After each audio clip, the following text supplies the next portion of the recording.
2021 president yavaayo n'akkiriza register zaali nfu era n'alagira buli muntu ajje alonde. Nakyo tekyali kirungi kubanga n'abanupu balonda NRM. Negolwale bw'onoddaano nti NRM tetufuddeko, NRM tetuwadde, ebaweeki okoze eki kyeba ekutandikirako.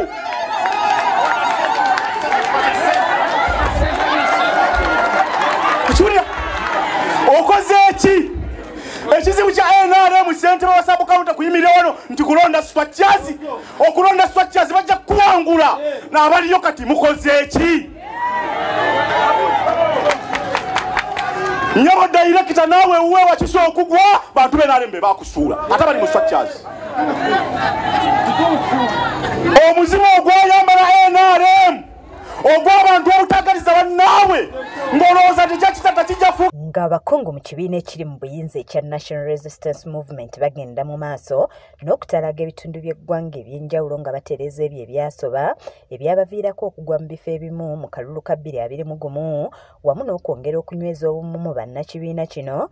Leero bano amakanda bagasimbye mu division y'e Makindye gye basinkanidde abakulembeze wamu n'abawagizi b'ekibiina kino. Bannamakindye basoose kusomesebwa ku nteekateeka za gavumenti ez'enjawulo ze yassaawo okukulaakulanya bannayuganda naddala eya parish development model. Abantu bangi batandise business nga tebatandise mpola nga waaba alina business alina obukadde 10 bonna ayagala abuteeke mu nkoko. Enkoko ezo we zijja ne zigwamu ekimbe business efalumu. Oluvannyuma abakungu okuva ku ggwandiisizo lya NRM ekya Ddondo abakulembeddwamu Ssaabakunzi w'ekibiina kino Rosemary Nansubuga Senninde batuuse nga bannakibiina babatottoledde ebizibu bye basanga mu kitundu kino omuli enguudo embi wamu n'ebirala. Tulina ekizibu ky'enguudo, abakulembeze abalimu bali mu ntalo, omukulu Lord Mayor alwanagana ne ba technocrats, executive director. Twalina enguudo ezirina okukolebwa mu February. Ensimbi ezaayisibwa zaggwa dda naye tezikoze katuli mu Gwakutaano. Katutunulira tulowooza nti entalo z'abannabyabufuzi enkulaakulana abakulembera tebagyetaaga eri abantu baffe. Bano beekokkodde n'abakulembeze baabwe be bagamba nti baafuuka bannakyemalira nga tebabawa mukisa kuweereza kibiina kyabwe. Abali waggulu tatuuka ku ground bali beekusaba okka waggulu eyo naye twagala abantu bajje ku ground ewali ekinyusi. So there is a problem. Era nja kusaba president electoral commission NRM alabe engeri afuna eddagala awo yeekubisa NRM mu Kampala ne mu bibuga. Ssentebe wa NRM mu Kampala Singh Katongole asimye enteekateeka eno ey'okutuuka ku muntu wa wansi gy'agamba nti yakuyamba nnyo ekibiina kya NRM okwenywereza mu buyinza wamu n'okuzza emitima gy'abo abaali bakyawa ekibiina kino olw'ensonga ezitali zimu. Tugezeko kulaba ebizibu biriyo wansi lwaki abantu tebawagira NRM biseera ebyo, tufune ensonga ezo tusobole kulaba tuzukusa kibiina mu Kampala eno. Agamba nti bazudde ebizibu bingi ebisumbuwa bannamakindye wamu ne bannakampala bonna okutwaliza awamu wabula nga balina essuubi nti enteekateeka eno weenaggwerako ng'ebisinga binogeddwa eddagala.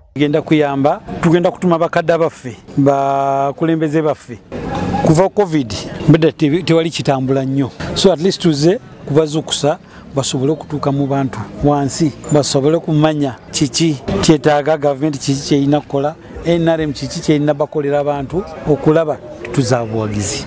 Ssaabakunzi Rosemary Nansubuga Senninde asabye bannakibiina okukomya okwerumaaluma wabula bakole kimu kya kutumbula nteekateeka z'ekibiina kyabwe.